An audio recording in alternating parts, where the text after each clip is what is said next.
It's Molly and Christina again from the Niles History Center. Christina, what do you think is the most popular haunted story we hear? Definitely the Beeson Mansion and Mausoleum. We couldn't do an odd and unusual tour of Niles and leave this one out. Let's set the story straight and start at the beginning with the Beesons. Sounds good. The Beesons were one of the city's pioneer families who settled in the village of Niles and played an early role in the development of the downtown business district. Several members of the Beeson family, originally from Pennsylvania, moved to the area in the 1830s, including brothers Jacob, William, and Strother, along with their mother, Judith.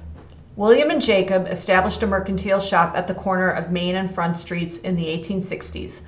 The building is still standing today. Another brother, Strother, was a lawyer. He was also involved in local real estate. In the early 1860s, Strother purchased an elaborate Greek Revival home on Bond Street, just south of Fort. The home was constructed by William Hammond McCumber a few years before Beeson purchased it, and originally included a large amount of property surrounding the home. After the death of Strother Beeson's mother, Judith Ann Lewis, in 1869, he built a mausoleum across the street from the house. Her name is etched over the entrance to the vault. He built it for his mom? That is so sweet. It is.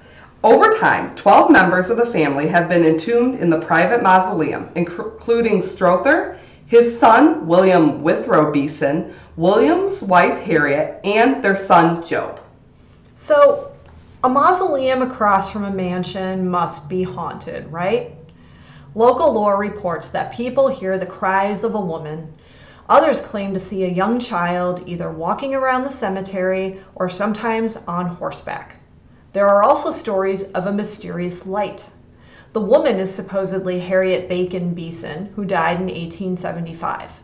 The young child, her son Job Withrow Beeson, who passed in 1870.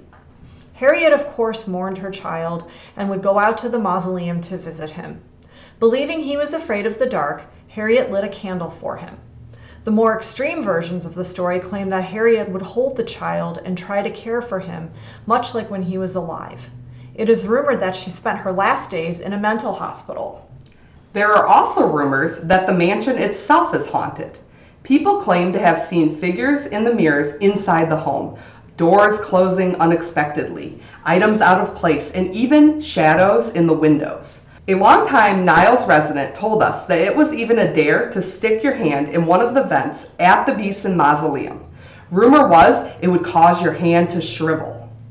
So what is the real story of Harriet Beeson? That is a good question.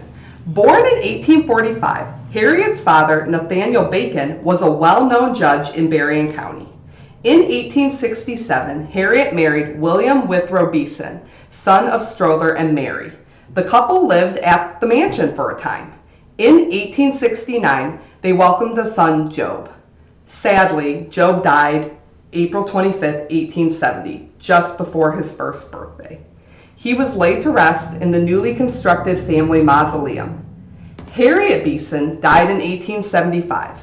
She died in South Carolina, but not in a mental institution like the legends say. Why was she in South Carolina? Harriet had consumption and left Niles to try to improve her health. Her body was brought back to be interred in the family mausoleum. Her husband William died a year later in 1876 of pneumonia he contracted after visiting the World's Fair in Philadelphia.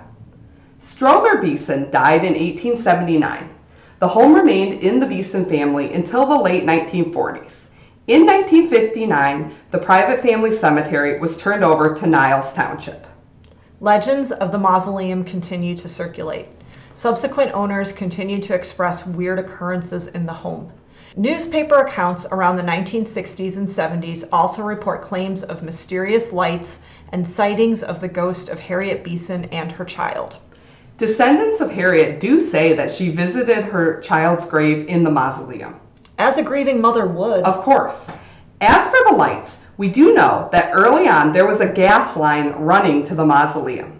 A newspaper article from 1872 notes that S.B. Beeson now illuminates his home with gas made on the premises. Beeson had his own gas house to light his home before electricity. A line also went to the family mausoleum to provide light there. That doesn't sound safe. That actually sounds scarier than ghosts. I agree.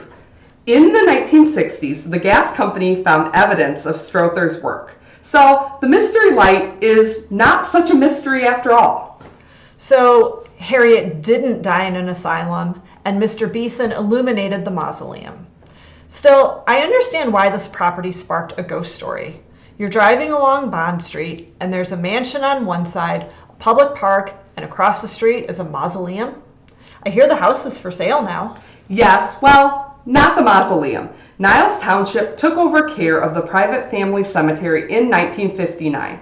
Beeson descendants have an agreement with the township, and it still functions as private property, not a public cemetery. You can drive by, but don't walk through it. So that's the story of the Beeson family, early merchants who lived in a mansion and built a mausoleum. Many of the Beesons are also buried at Silverbrook Cemetery, so if you want to go there, that's also a good place to learn about the family. Well, that's all for this year. We will see you next year.